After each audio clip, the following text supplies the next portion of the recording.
चीनी के स्कैंडल पे तो बहुत बड़ी रिपोर्ट निकाली है। रिपोर्ट की जरूरत नहीं है, नैब सो मोटो कार्रवाई कर सकता है।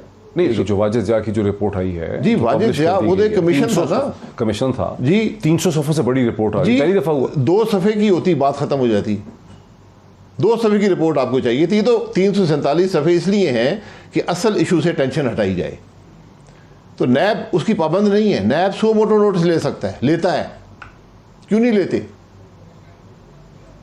नहीं, लेकिन एक ये भी ना कि ये हुकूमत की कह रही है कि 29 अरब रुपए की सब्सिडीज़ जो दी गई हैं शुगर में पिछले 5 बरस में से, उसमें से सिर्फ 2 अरब कुछ की सब्सिडीज़ इस हुकूमत ने दी हैं, और जो बाकी 27 अरब की सब्सिडी जो है वो आपकी हुकूमत PMLN और पीपल्स पार्टी ने मिलकर दी हैं।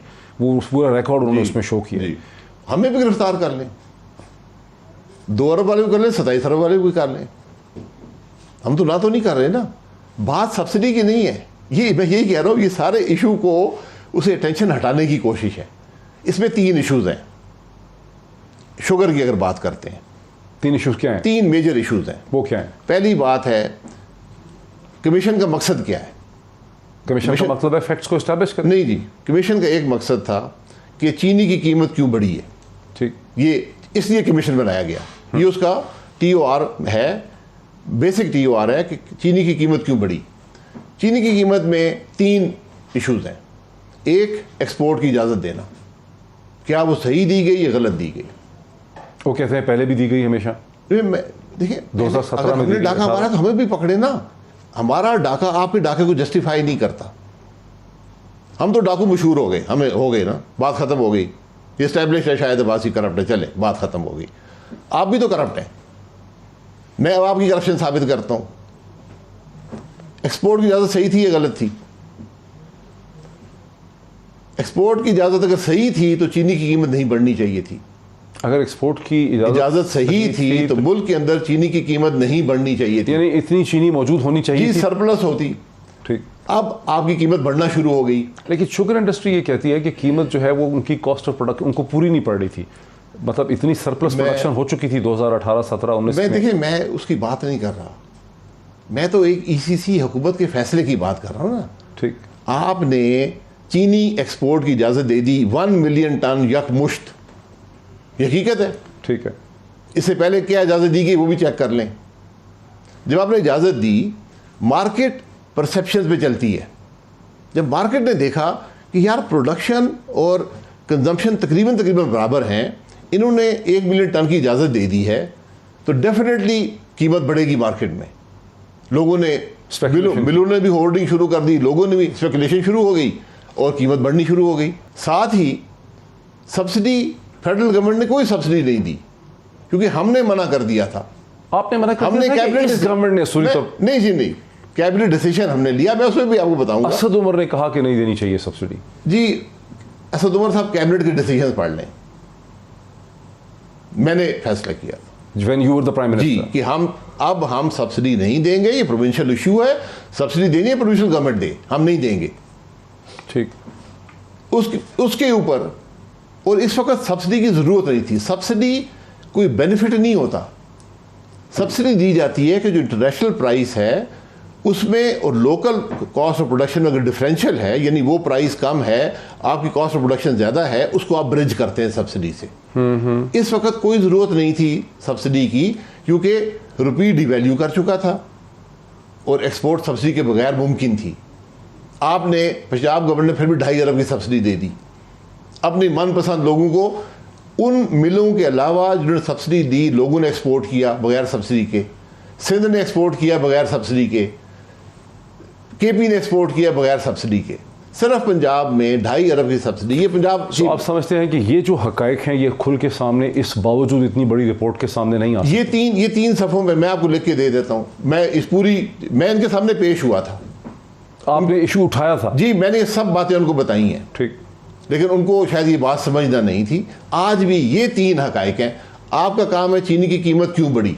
चीनी की कीमत एक बुनियादी फैसले से बढ़ी कि आपने एक्सपोर्ट की इजाज़त दी। अच्छा, अब हुकूमत तो इसको सेल कर रही है, मार्केट कर रही है कि पहली दफ़ा कि एक इंक्वायरी कमीशन बैठा, वो इंक्वायरी कमीशन की रिपोर्ट आई, लोग कहते थे कि पब्लिश नहीं होगी, वो पब्लिश होगी। आप समझते हैं कि कोई अचीवमेंट नहीं है पाकिस्तानी पॉलिटिक्स? बहुत बड़ी अचीवमेंट है कि मैं डाका मारूं, एक कमीशन बिठा दूं जो कमीशन मुझे बचा दे।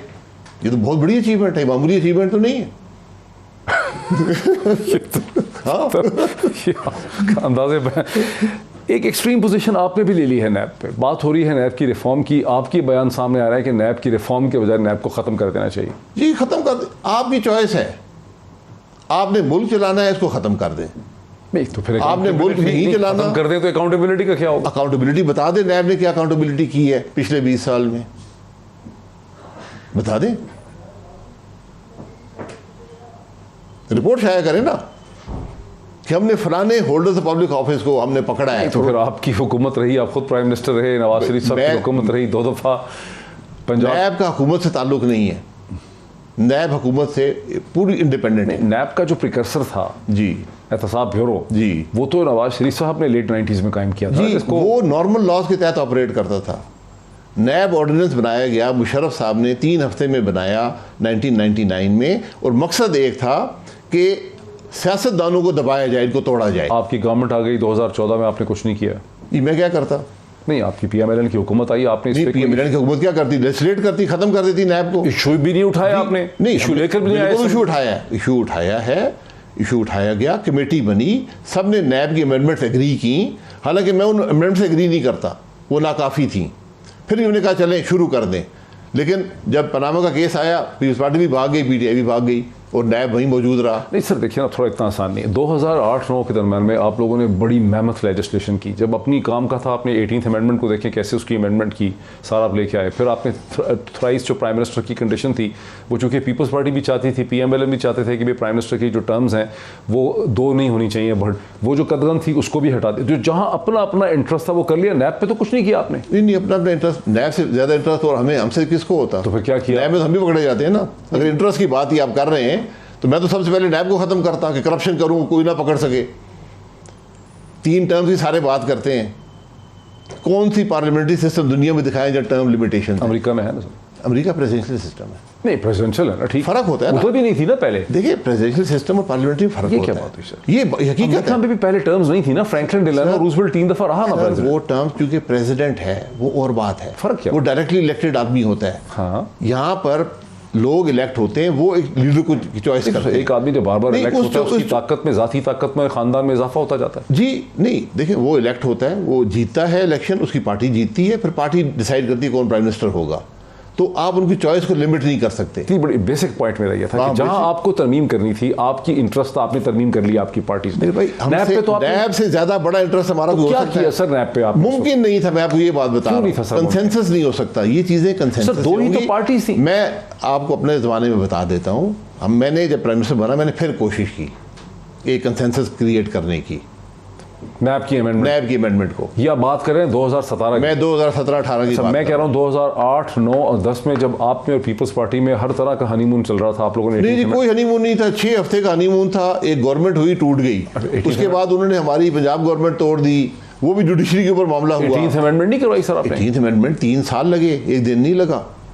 18th अमेंडमेंट नैब अगर आती, आप सबसे पहले आपने कहना था कि देखें ना, अब जान बचा ली अपनी।